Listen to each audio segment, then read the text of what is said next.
गोष्टींचा कट्ट्यामध्ये आज आपण ऐकूया 3 लहान डुकरं आणि लांडगा ही गोष्ट.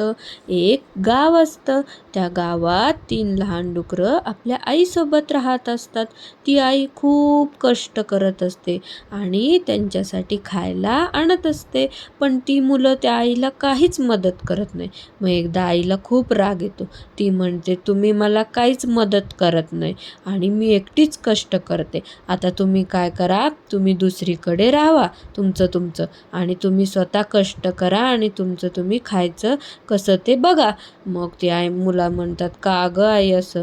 ती म्हणते, हो, तुम्ही आळशी झाले आहे खूप. मग ते बर म्हणतात आणि ते निघालेले असतात दुसरीकडे राहायला. मग आई त्यांना थोडंसं खायला काहीतरी बांधून देते.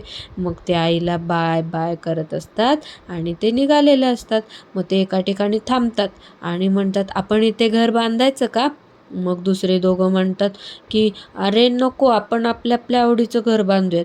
तो एक असतो तो म्हणतो, अरे असं नको, आपण एकत्र एक छान मजबूत घर बांधूयात ना.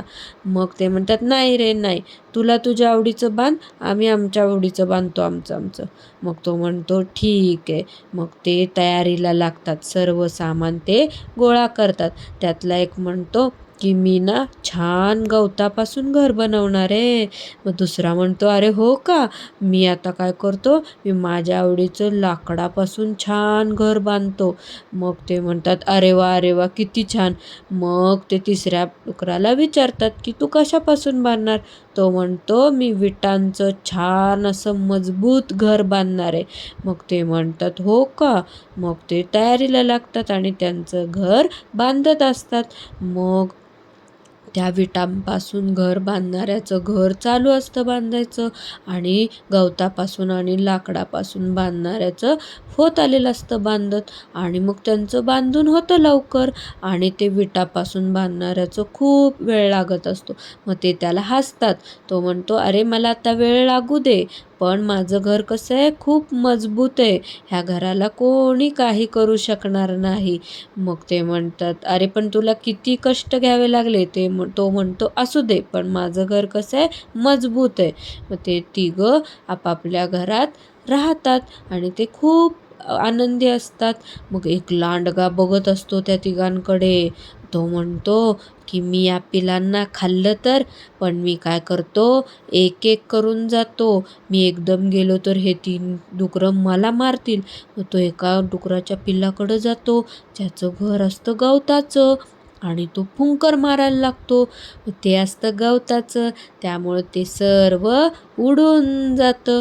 मग तो जातो लाकडाचं घर असलेल्या डुकराकडं आणि मग लांडगा पण तिकडं जातो आणि मग लांडगा फुंकायला लागतो ते पण घर पडतं. मग ते दोघं जातात विटांचं घर असलेल्या डुकराकडं आणि त्याला मदत मागतात. अरे आमचं घर ना त्या लांडग्याने पाडलं, तू आम्हाला मदत करशील का? तो म्हणतो, या घरात. मग तो त्यांना घरात घेतो.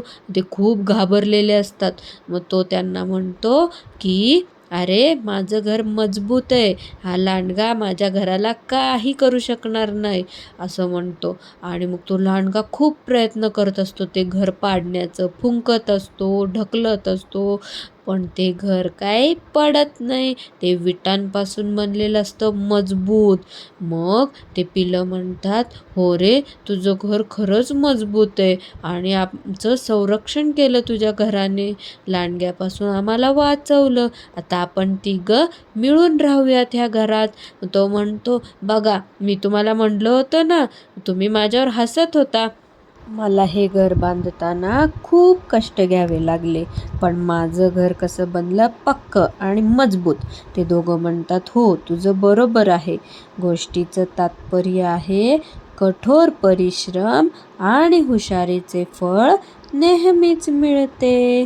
आवडली का गोष्ट? आवडली असेल तर लाईक करा आणि अशा छान छान गोष्टी ऐकण्यासाठी, पाहण्यासाठी चॅनल सबस्क्राईब करा. थँक्यू.